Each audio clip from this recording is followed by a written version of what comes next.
Bem, pessoal, meu nome é Jaguaraci Maurício. Eu sou aluno do curso de Engenharia Elétrica na Faculdade Área 1, aqui em Salvador, na Bahia. E através dessa videoaula, nós vamos aqui construir, utilizando o Excel, um modelo para cálculo de capacitância, agora tendo como vamos dizer assim, o grande toque, para essa videoaula, na verdade, é que nós vamos estar utilizando o cálculo da capacitância usando vários dielétricos. Então, isso dificulta um pouco o cálculo da capacitância, mas através desse modelo, visamos melhorar bastante e facilitar também a compreensão para o cálculo. Bem, a intenção não é ensinar a calcular capacitância em série e paralelo para capacitores, mas na verdade é demonstrar que através do programa podemos construir um modelo que pode facilitar em contas, exercícios, essas coisas. Então, na verdade, vamos fixar aqui o aprendizado na ferramenta do Excel para construir um modelo que seria um modelo padrão, um exemplo, para a gente estar aplicando aí em exercícios e calculando capacitância total de capacitores com dielétricos variáveis. Então, o que é que acontece? Basicamente, a gente tem aqui um modelo de capacitor, Essa placa em amarelo seria o nosso capacitor.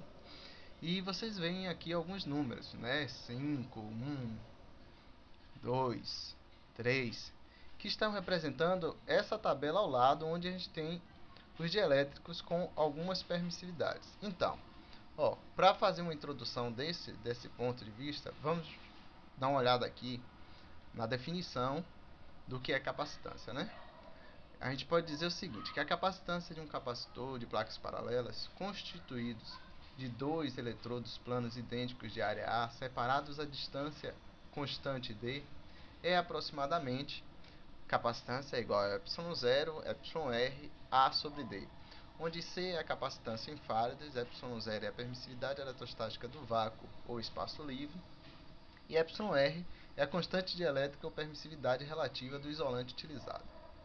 Então vamos voltar à nossa tabela. Então assim, a gente tem um formulário que seria um formulário padrão, para a gente trabalhar com a capacitância em série ou paralelo.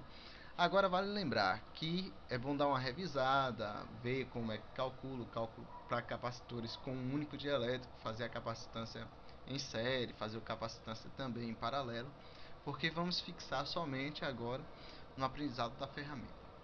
Então é o seguinte, seria muito complicado para a gente estar digitando aqui as permissividades. Esse eu quero que seja o valor de ε3. Então, a gente teria que digitar 3,42 exponencial a menos 9.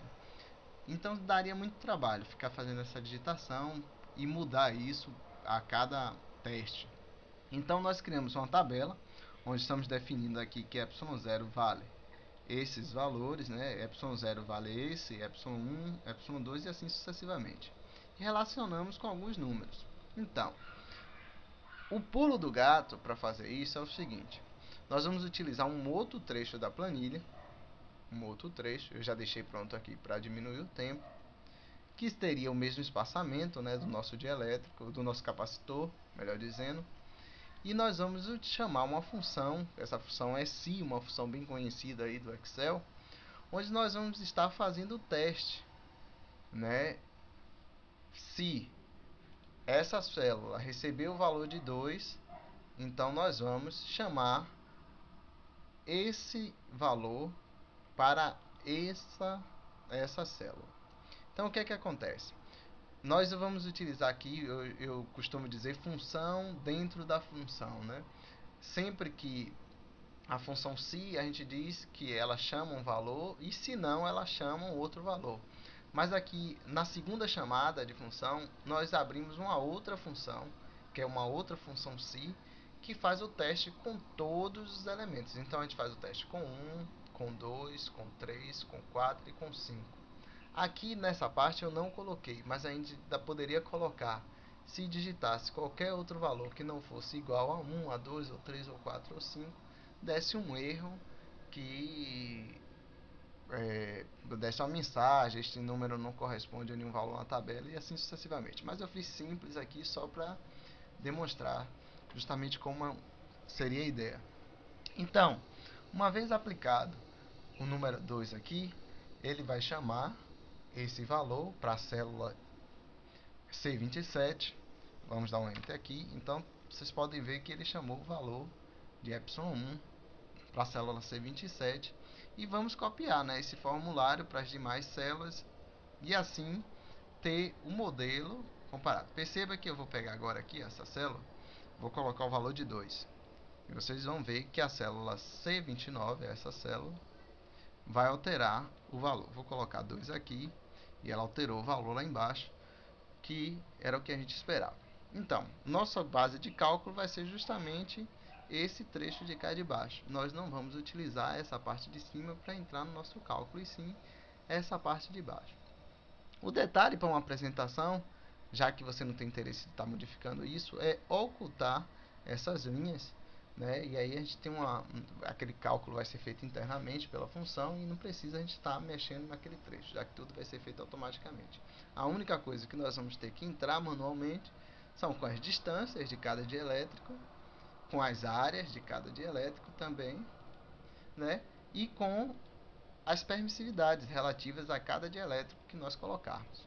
Então, aqui ó, eu fiz uma aplicação de fórmula utilizando a fórmula, lógico, para cálculo da capacitância em série, para descobrir qual era a capacitância em série equivalente a essa área S1. Apliquei a mesma fórmula para S2, para S3 e esse S4. E já aqui na direita, eu fiz o cálculo para capacitância em paralelo para essa distância D1, né? Então, eu calculei para D1, depois fiz a cópia da fórmula e apliquei para D2, D3 e D4. Então, ó, segundo a teoria, a capacitância total para capacitor com dielétrico variável é a soma da capacitância equivalente, ou melhor, é a soma da capacitância em série. Então, como nós já temos aqui calculado as distâncias em série, só fizemos um somatório padrão do Excel, de C11 até F11, que é essa célula, encontramos então a capacitância total. Perceba que se eu alterar qualquer valor aqui no meio da célula, nós vamos ter uma mudança no valor da capacitância.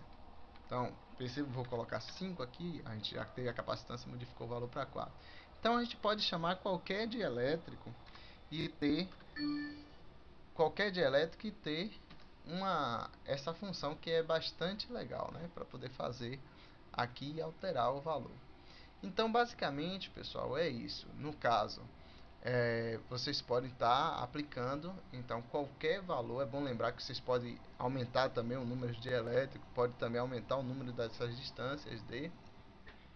E fica muito interessante o cálculo, se você pensar passo a passo, né? Você tem um D1, D2, D3 e D4. Você poderia pensar também assim, mas um determinado dielétrico ocupa 2 espaços, aquela coisa. Então, como você conhece D1 e D2, não vai interferir no cálculo, porque ele vai estar fazendo esse cálculo separadamente. Ele vai estar calculando primeiramente cada capacitância, o valor de cada capacitância em cada pedacinho de dielétrico aqui, e depois vai estar dando esses valores em série e em paralelo. Então não modifica nada. Então eu espero ter ajudado aí com essa ferramenta, o Excel, para poder fazer. E vale lembrar que vocês podem estar aplicando isso aí para várias distâncias, várias áreas, inclusive várias espécies de elétricos, para poder facilitar um pouco na hora de resolver exercícios. Pelo menos serve como gabarito. A intenção principal é essa, servir como gabarito para facilitar suas contas na hora que estiver resolvendo uma atividade. Então, agradecendo aí ao professor Eduardo Montgomery, nosso professor de eletromagnetismo 1, que foi quem incentivou a mim e os meus companheiros para estar desenvolvendo essa ferramenta aí para facilitar. E aí também agradecer aos colegas Marvin, Itamar e Leandro, que colaboraram também na construção desse trabalho aí, apresentação. Então espero ter pelo menos dado aí incentivo a vocês a estudarem mais um pouquinho e desenvolverem aí também programas que facilitem aí a nossa conta, né, as nossas contas e os exercícios aí que estamos no dia a dia resolvendo aí, não só na área de engenharia, mas em outras áreas também possíveis aí acadêmicas. Então eu agradeço a todos e muito obrigado.